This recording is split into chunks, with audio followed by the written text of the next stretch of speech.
people. So, ayan. It's already, anong oras na ba? 7, ayan, 7:10. Ayan, so yung langit, hindi natin makita. Masyado kasi ulan ng ulan kanina. Ayan, grabe. So, ngayon, medyo okay na. Ang lamig dito, mga kahagard. Ayan, oh. Paskong Pasko na. Ang ganda po dito sa kanila. Ayan, napakaganda po dito sa kanila. Dito po tayo matutulog sa bahay kubo. Ayan, so ipapasyal ko po kayo dito sa bahay kubo. Ayan mga aso. Ayan, dito po tayo matutulog sa taas.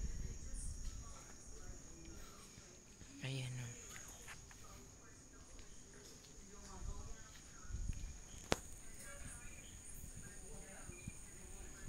Ayan, so ito po yung bahay kubo nila, up and down.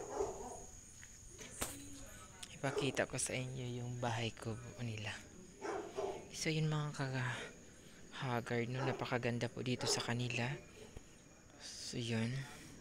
Ayan mga kahagard, kapag umaga ang ganda dyan kasi pinaka mini farm nila, may taniman, tapos doon naman mayroon naman doon, may ano sila doon, fish pond ano. Tapos dito ayan, tanaw mo din doon. Ayan, so pag umaga napakaganda dito, tapos habang nagkapi-kapi ka, ayan, mayroon din tumba-tumba na upuan, may upuan, may lamisa, ayan, so napakaganda dito matulog. Ayan, ang hangin, ang lamig, di mo na kailangan ng aircon. Ayan, naka-chandelier pa sila. So ang ganda dito sa kanila. Ayan, ang ganda dito sa kanila guys. Ayan. Ayun, may kwarto yan, dalawa. So yung isa, hindi pwedeng buksan. So ito, dito tayo matutulog. Buksan natin. Kahit may ganito ka lang bahay sa probinsya, no? Napakaganda na. Ayan. So, babarnisan pa daw nila ito. Kasi medyo kumupas na yung kanyang mga barnis. Tsaka kasi wala din dito natutulog. So, ngayon dito tayo pinatulog. So, ang ganda dito. Kahit may ganito ka lang, oh. Ayan. Ayan mga kahagard. Ayan, oh, bagong ligo. Pero haggard pa din, ano. So, ito yung bahay kubo nila. Ang ganda dito, no. Pero, parang nakakaano lang. Medyo nakakatakot lang kasi baka lumusob ka din, no. Siyempre, pag mga ganitong bahay kubo, hindi naman siya katulad ng bahay talaga na as in, matibay, di ba? Pero ganun pa man, ang ganda. Napakaganda, guys. Ang hangin pa.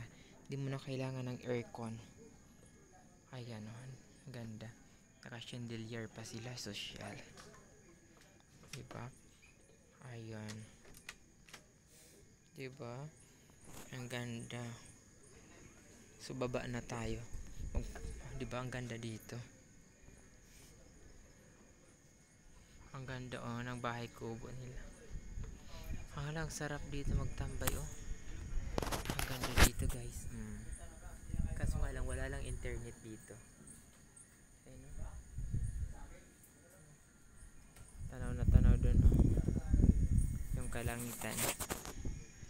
Yung langit, hindi siya ganun ka liwanag, pero wala na siyang wala na siyang ulap di tulad kanina na grabe yung ulan, napaka lakas ng ulan, umaga pa lang. So ayan, napakaganda dito guys, napakahangin, ang lalaki ng mga bahay dito, oh. Ayan. Ayan yung mga alaga nilang aso. Ayan, ganda dito, sobrang relaxing dito, no, malayo sa usok, alikabok at sa ingay. Ayan mga kagar, baba tayo. Ayan, up and down itong bahay kubo nila, napakaganda. Ang mahal siguro ng bili nila nito. Ayan, oh. So di, oh yan, so di pa nila na di pa nila na ayan,